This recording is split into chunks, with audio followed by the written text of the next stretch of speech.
Welcome everyone to the 13th edition of Tim Talks Live, where we talk that and we say, no one's smarter than everyone, and let's just get better together. My guest today needs no introduction. A lot of you know the work of my friend Glenn Lundy. What you may not know is Glenn is from my home state, the beautiful Bluegrass State. If you can see the Kentucky Blue up here, go Cats, Kentucky.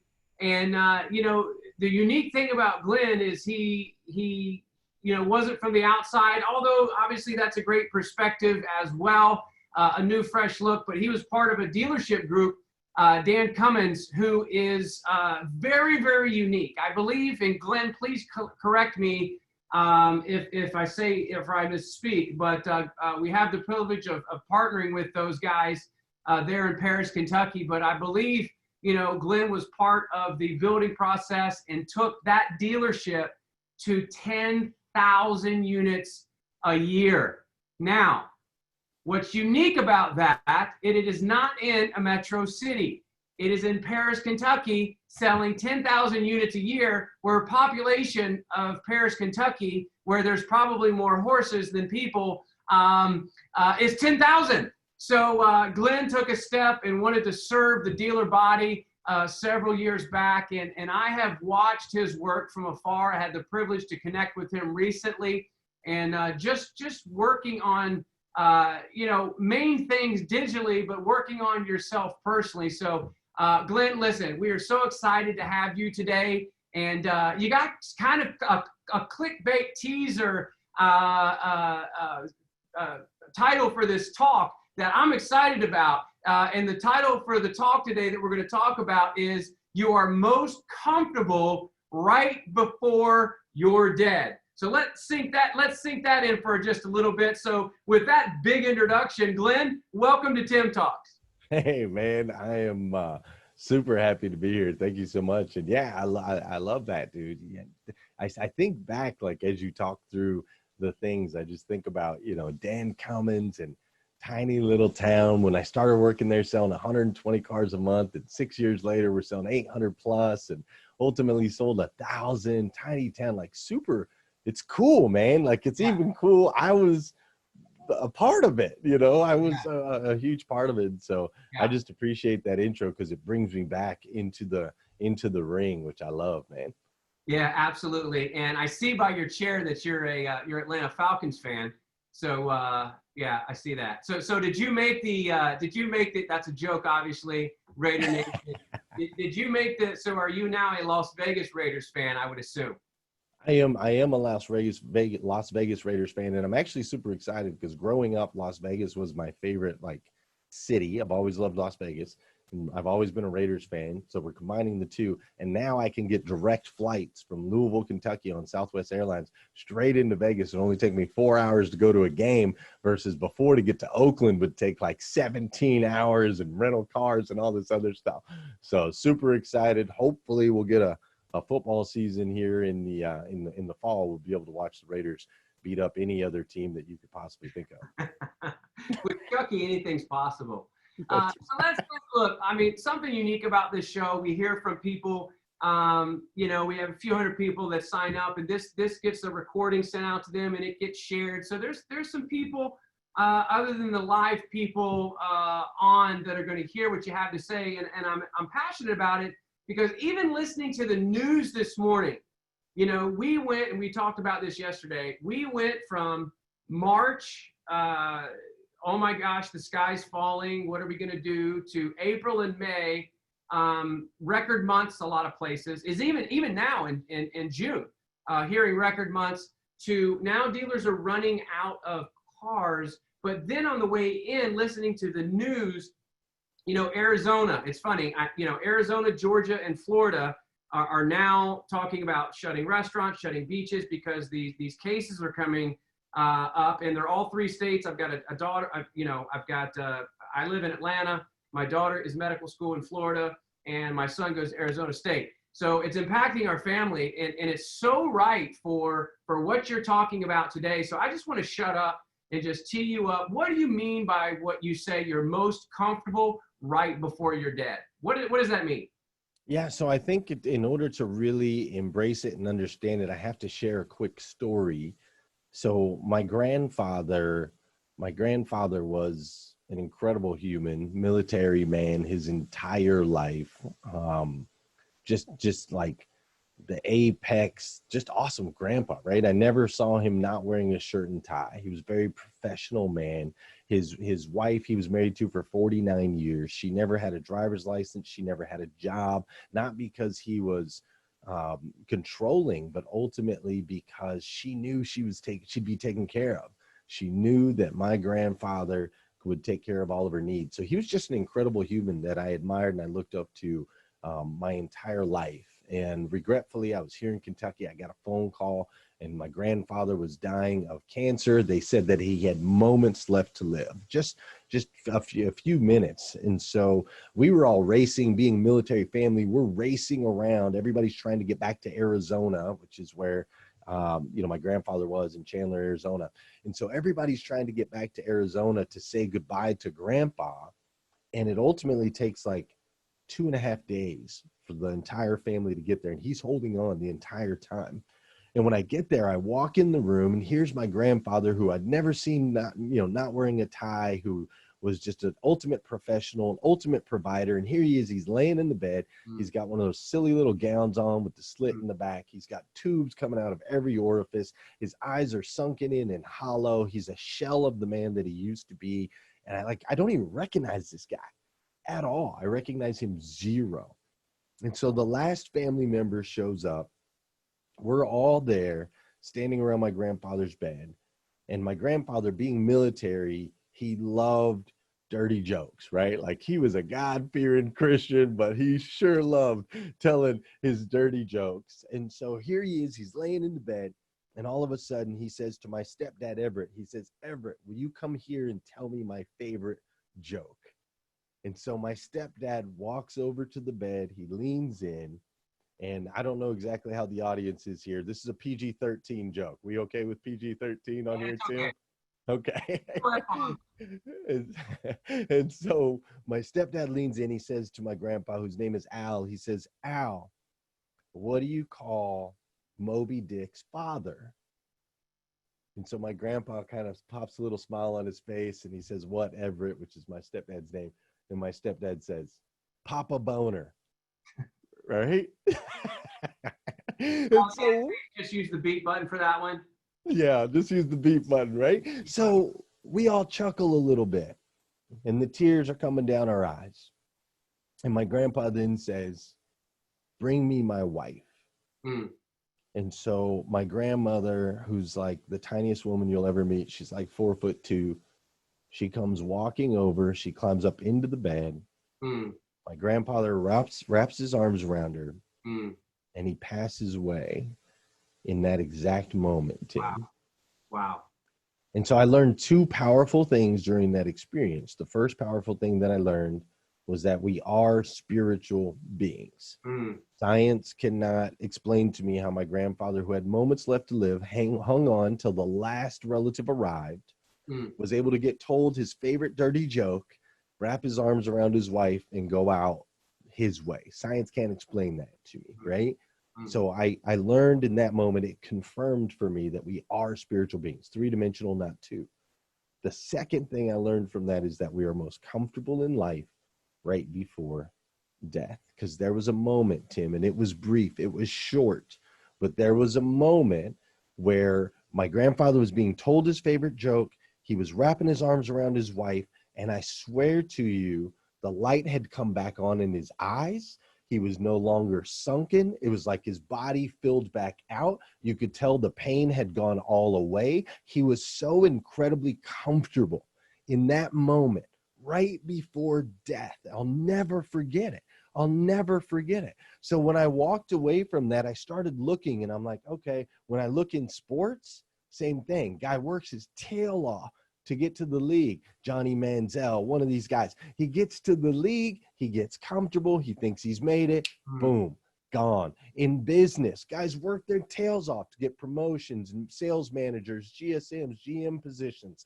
They think they've made it, they get comfortable, boom, gone. Relationships in our marriage or with our kids, any of those things, you get comfortable, start to take it for granted, boom, it dies every single time. So I've been able to learn this idea of we're most comfortable in life right before death. And I now see dealers that were comfortable in February, got smacked in the mouth in March, went around, wobbled around on wobbly knees for a little bit, pulled it back together.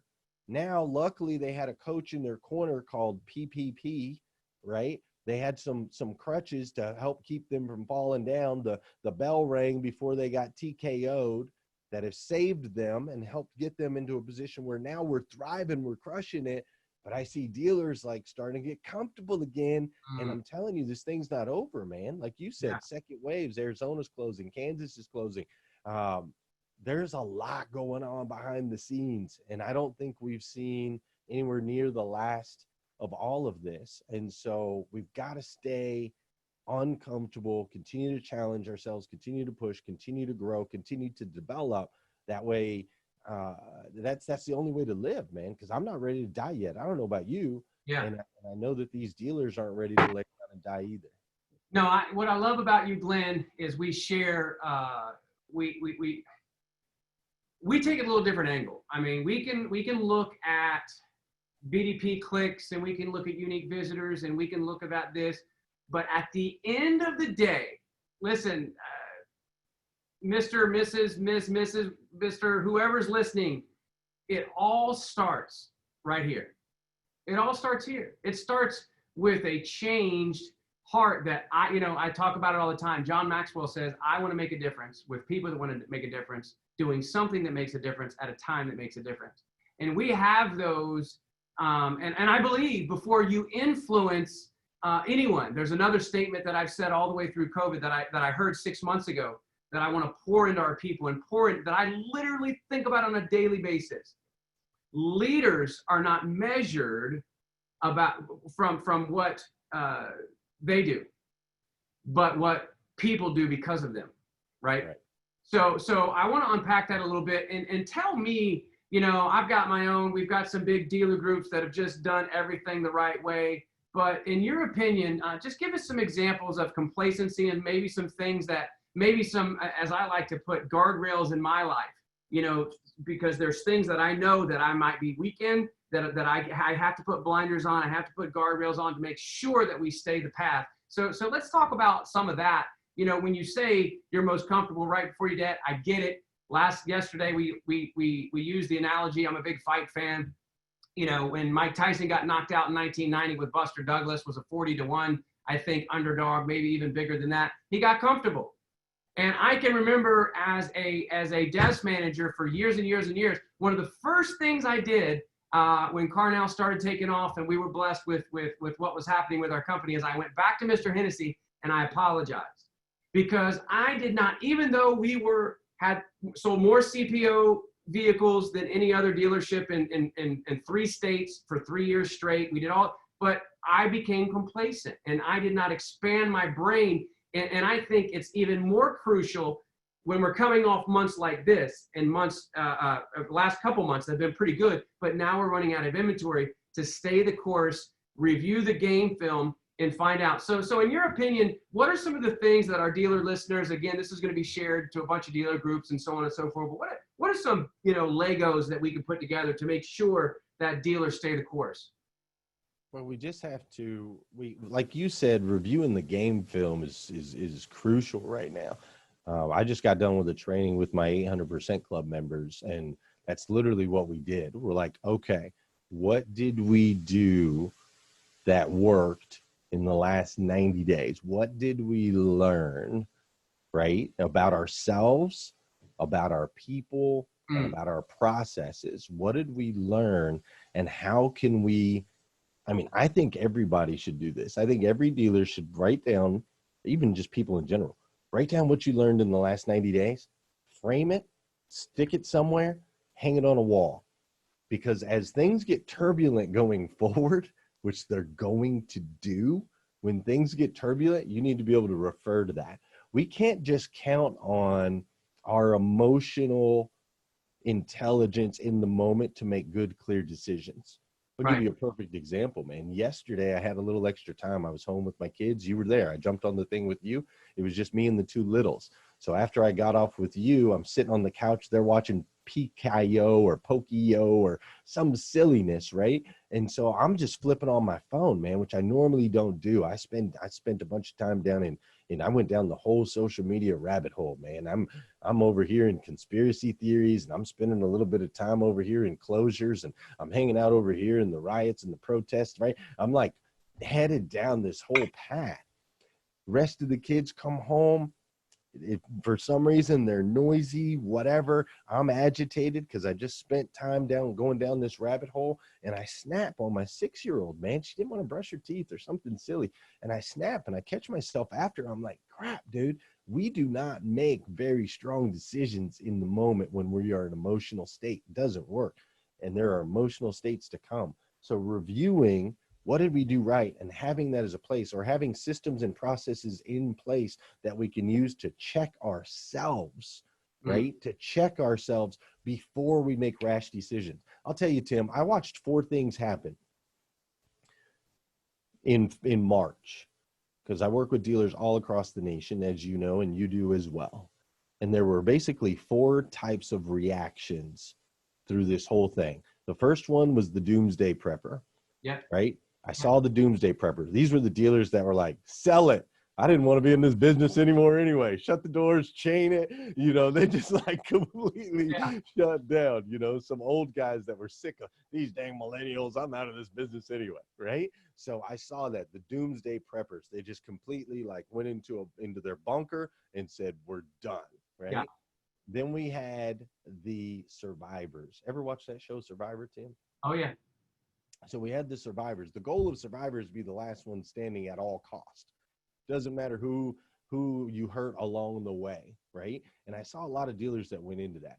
They just immediately slashed like their people, immediately, you know, they just made a lot of very rash emotional decisions with the only thought in mind of how do I survive as a dealer principal, not how do I take care of my people, so on and so forth, right? So I saw some dealers go into survivor mode. I saw that. Then I also saw the underdogs. The underdogs, my friend John Paul Guidry, he's an underdog. The underdogs were just like little Jack Russells, just like, let's just go. I don't even know. We don't even know what's going on. I don't even care. Just go, go, go, go, go, go, go. Just step on the gas, buy more cars, keep going, right? Just frantic and kind of chaotic. And their people are like, what the heck's going on? But they don't really know. But they actually fared fairly well through this season, just keeping the activity going and not allowing anything to slow them down or hold them back, right? So I saw that.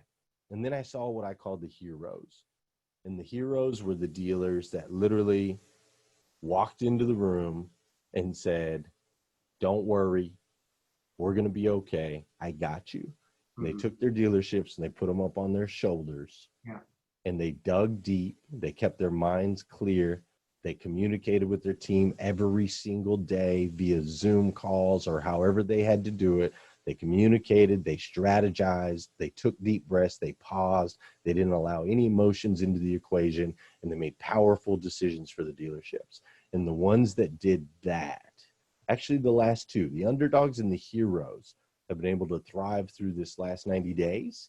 The survivors and the doomsday preppers obviously struggled. I think in April overall, dealers were down 40%, I think it was in April, and that comes from those doomsday preppers and survivors. There were others that were growing.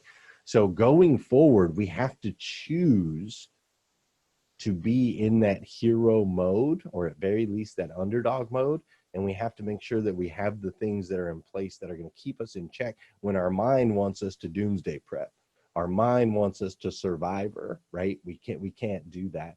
And so putting the blinders on and really just looking, what did we do in the last 90 days? What did we learn? And how can we grow and evolve more of that going forward? Even if right now things seem to be okay, we got to be prepared for what's next. Yeah, I really think that, again, it's easy, you know, because we are Car Now. You know, I'm part of Car Now to talk about this gadget. But when you boil all the water out of the pot, we're a people business, and the leaders, and I saw it. That one of the dealer groups is right there in Kentucky with Don Franklin. You know, Sarah Fisher called me on March 6th, and she already had an entire execution plan. And imagine that, you know, they ended up picking up 4% of market share. And Dan Cummings and Josh is a friend, but he's also in that group. And they ended up doing 109. When Kentucky was not allowed to take ups, she still did 90% of year over year. And then when they let them back in, 129%, and last month 140%, because they stayed the course. And staying the course means, you know, people want to, you know, Maxwell also said, if you think you're a leader, but you look behind you and no one's following, you may need to rethink your position.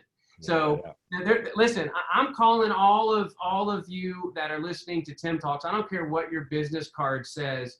You can make a difference in your dealership. You can make a difference in your business. I know there's a few people from outside the space that sometimes tune in, and it starts with you. You know, one of the most powerful things that I've ever heard that is just, you know, because now we're at a stage that we've seen some success.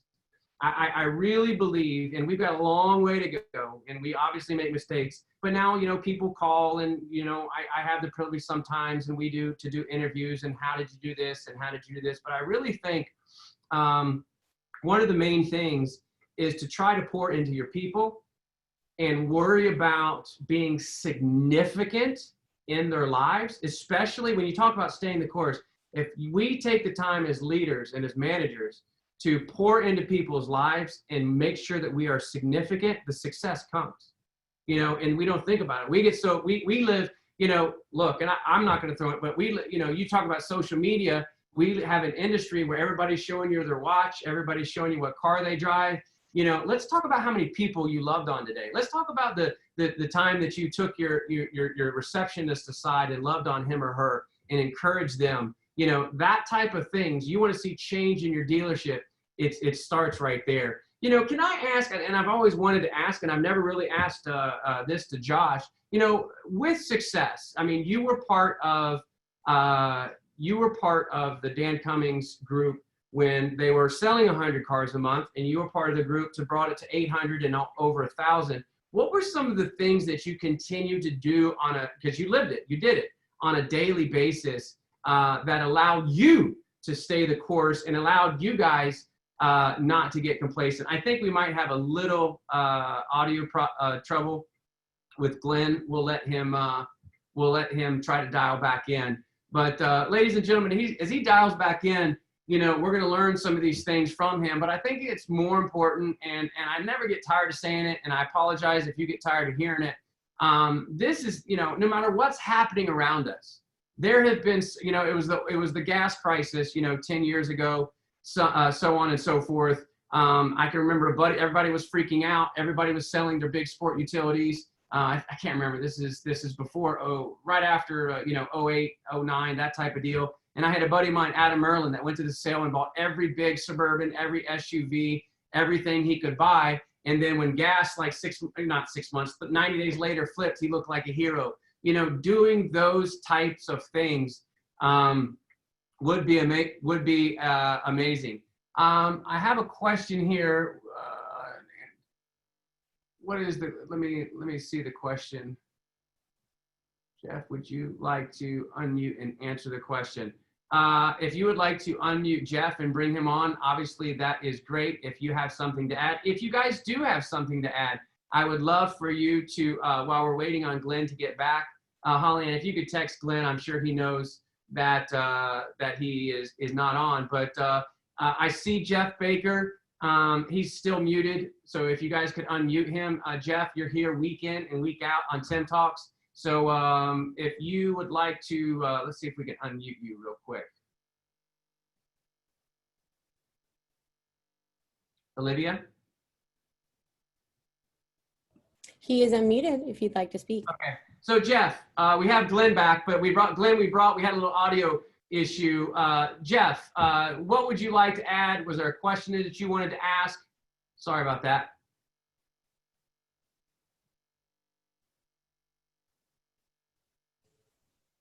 Jeff, can you hear us? We'll come back to Jeff. Jeff So says he's got the mic. I apologize for that, Tim. In my whole office, the internet just completely shut off. oh, no worries. No worries. It happens. You know, it's what we are. But my question before you jumped off, I'm not sure if you heard it. Dan Cummins is known all across the country, 10,000 units a year, population of 10,000. What were some of the things? And I know obviously now you influence thousands of lives, but back in the moment, we're talking to most of our audiences, people, market CMOs, dealer principals, so on and so forth. How did you stay the course when success came, going from 150 to almost 1,000 during your tenure, and you oversaw a lot of that? I know firsthand Josh Cummins is just a down-to-earth, humble human being and one of my favorite people. But what are some of the guardrails that you guys did once you saw success? You continue to to make sure that you continue to add Legos to the Lego set. Well, something that's super important is, and something that I hope a lot of people learned over the last 90 days is we ran lean, man. We were a lean, mean machine. Like, I believe in something called corporate family values. So we treated our employees, the way we would treat, family members. And so we wanted them to win. And so it was a philosophy in our dealership. And let me back up just a little bit. I feel like the rest of the sometimes I have to be real careful with my words. There are a lot of dealers in the industry that over decades and over a long period of time, somewhere along the line, people thought it was okay to have people working in a dealership for free 66% of the time. And I don't know where that mindset came from. And so they'll say, okay, you need one guy for every 10 cars you want to sell, right? Or one guy for every 12 cars you want to sell. Basically, you're committing those people to work 20 days a month for nothing. And the other 10 days, they're going to get a paycheck, right? They're going to sell a car. And so that was one of the things we shifted right out the gate, is that mindset. I believe that a salesperson should sell one car every single day that they're at work.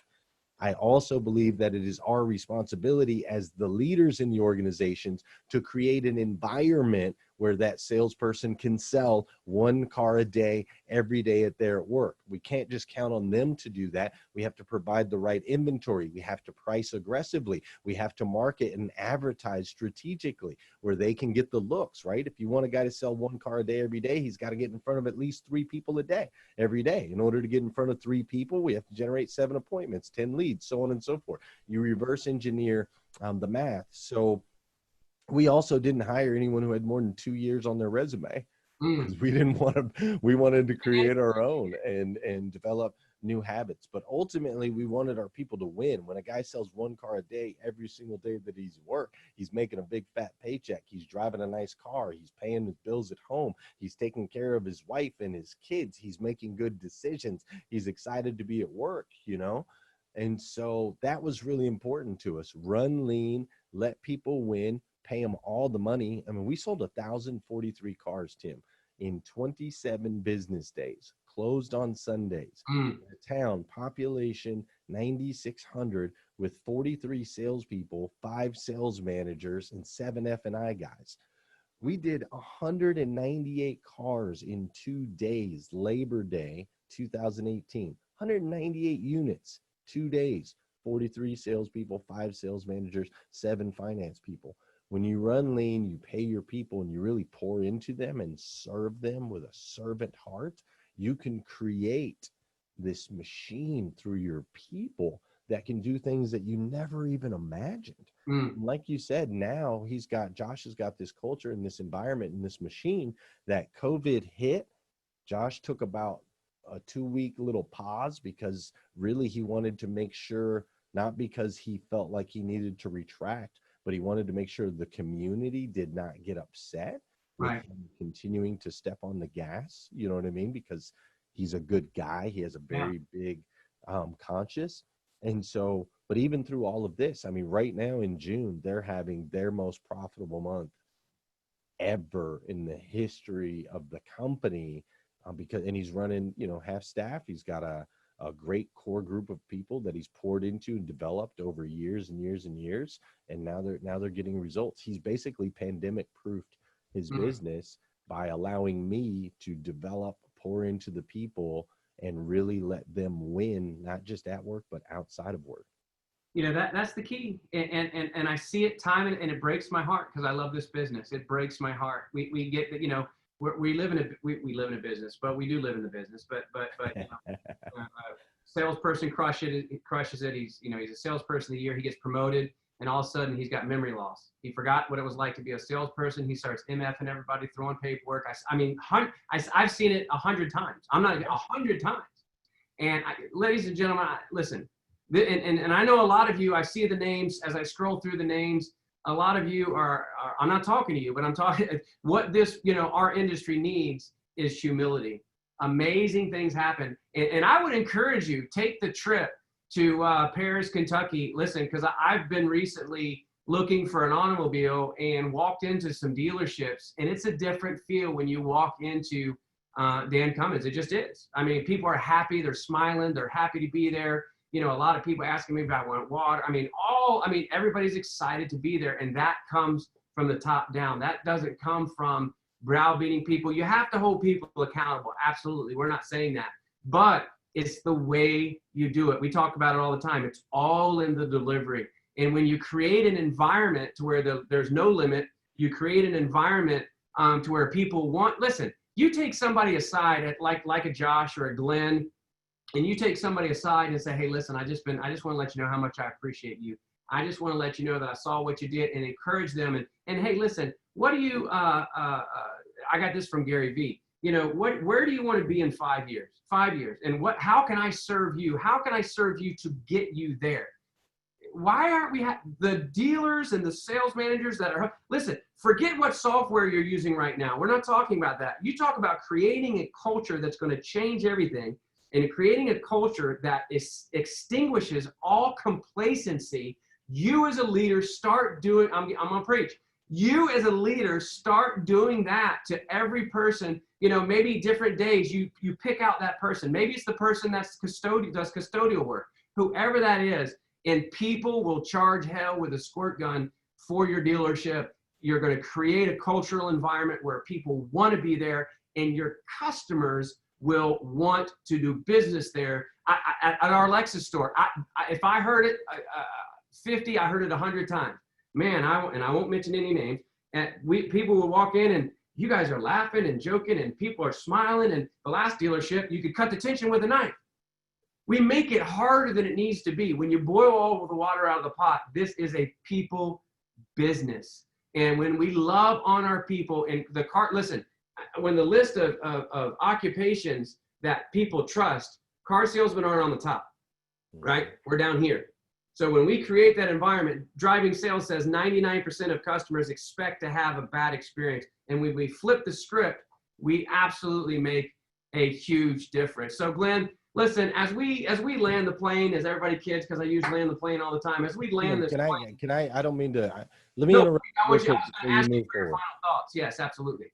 Well, I just want to add something to what you just said real quick. And I want to give people a really easy acronym that they can apply, because it's my mission to eradicate the negative stigmas associated with the car business.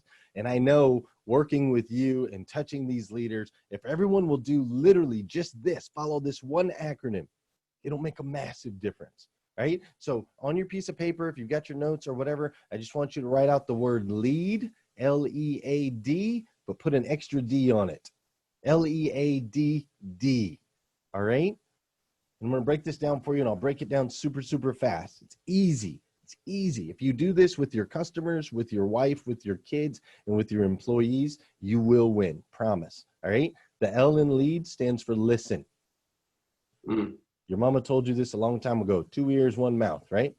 So what Tim was just talking about, what Gary Vee, when he says, where do you want to be in 5 years and how can I serve you in that mission? He's listening, because we want to find out what moves our people, what motivates them, what do they care about, what's valuable to them, not to us, but to them, so that we can serve up more of that, right? He's talking about listening. So we want to listen. I highly suggest everybody have a daily meeting in their dealerships first thing in the morning and be the first one in the room.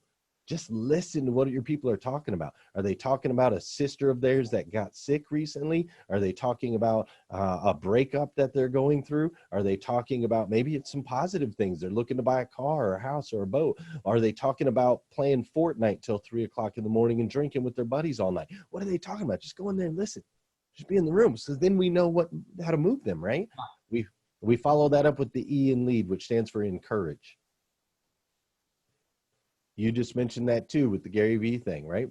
We want to encourage our people. Now, what's funny is if you're listening with the intent to follow it up with encouragement, you listen differently.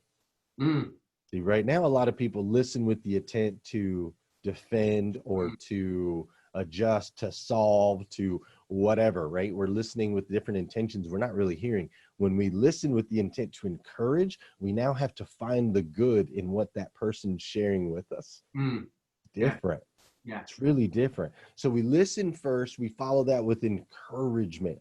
Most leaders skip these first two steps. Yeah. They just skip them altogether. They don't listen to their people. They don't encourage their people. Instead, they go into step 3, which is an important step, which is advise. The A in lead is advise. Managers go straight to the advise. Tim, you did this wrong. Tim, you did this wrong. Tim, you should do this better. Tim, you should do this better, right? That's advising. You can do that. Like Tim said, in a unique way, you can do that. But first you have to earn it. So if I listen and then I encourage, I've now earned the right to advise. I've earned that. So in my meetings, my sales meetings, I'd be the first one there. I'd listen. I would encourage and highlight the behaviors I wanted people to continue doing, like getting a good Google review, getting a good CSI, helping out a customer, whatever. I encourage that behavior. And then I would advise, hey guys, dude, you left 50 cars on the lot unlocked last night. Like, this is our place. We got to protect it, man. The dealer's investing. He's doing all these things. And you guys are just leaving the car. Dude, I saw a pile of cigarette butts right by the front door. Like, what are we doing, guys? Right? We have the right to advise once we've earned it. So if we listen and then we encourage and then we advise, now we can develop, which is the D in lead. Listen, encourage, advise, and develop. This is another step most managers miss, but most leaders are good at. So a manager will advise you on where you're doing wrong or what you could do better, but won't take the time to develop that skill for you. They won't hold your hand and walk you through it. You talked about Maxwell. Maxwell talks about first I do, then I do and you watch, then you do and I watch, then you do. And I like to add a fifth step where you teach someone else, right? So development has to be a part of your game plan. How am I going to develop this relationship? How am I going to develop this skill? How am I going to develop this asset? As a leader, it's your job to develop the people. Again, like you referred to earlier, Tim, you said it's not the leader's responsibility to drive the results. It's the leader's responsibility to develop the people that drive the results. That's from Simon Sinek's Infinite Game, I believe, right? And so that's your D. The last D, the reason we put an extra D on there is daily. Yeah. You have to do it every single day. Listen, encourage, advise, and develop. If I'm on the phone with a customer, listen first with the intention to encourage. They're like, dude, I need a new Silverado. I want that $70,000 truck and I want my payment to be $350 a month. You're like, yeah, man, that's awesome. I love the Silverado. That's you've chosen an amazing vehicle, right? I encourage the behavior. Then now I can advise. Now at $350 a month, it might be a little tougher where you're looking to put some money down. Do you got a free and clear trade?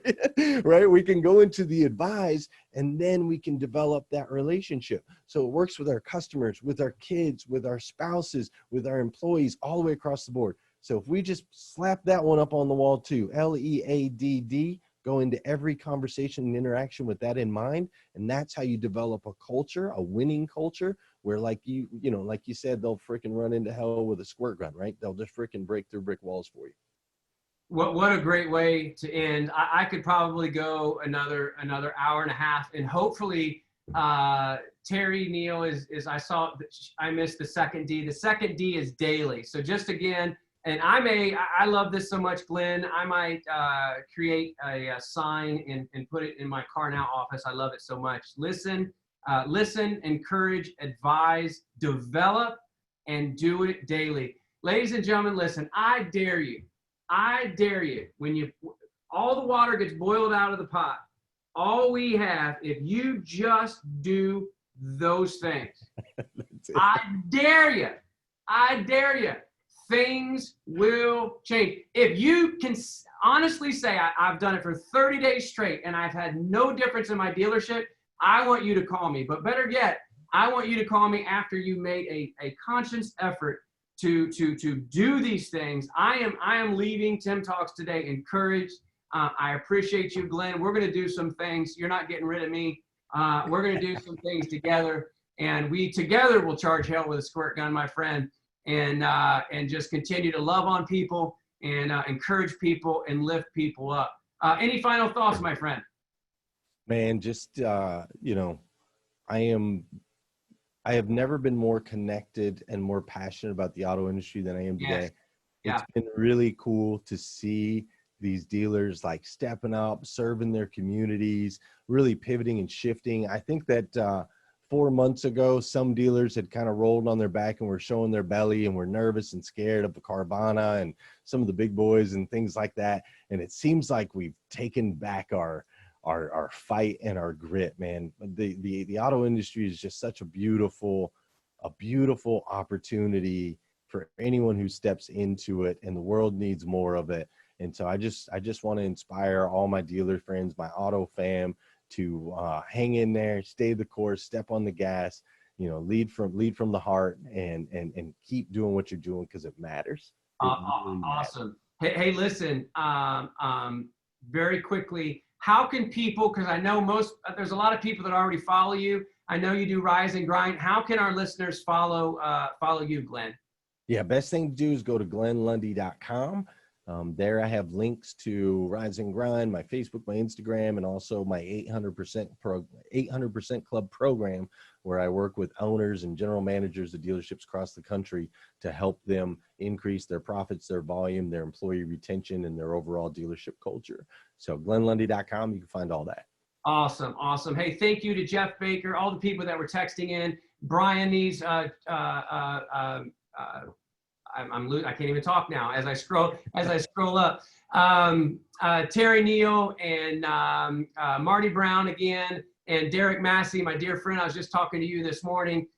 Thank you guys very much. And we do have an announcement. Again, we are giving away another pass to DMSC this year. And we literally do. We have a software that I know I think there's almost 300 people that sign up right now, and encourage your people, share it as we get better together.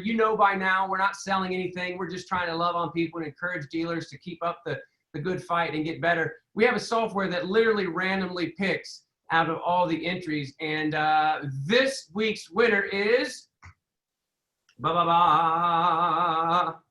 Brian Toole from Gates Automotive Group. I actually happen to know Brian. One of the most genuine, down-to-earth, great guys I've ever met in the car business. And if this car business is going to change, it's going to be with guys like Brian Toole. Brian, I love you, brother. Thank you for tuning in each and every week. And Glenn, I can't thank you enough. Truly just humbled and excited about things to come, my friend. Hey, thanks, man. I really appreciate you sharing this space with me. It means a lot to me. Awesome. Thank you. God bless, guys. We will see you next week. I believe it's Dan Moore. Do more, get more. Hey. Yeah, my buddy Dan. He is going to be here next week at Tim Talks, where we're going to unpack some stuff. And as always, no one's smarter than everyone. Let's get better together. We'll see you next week.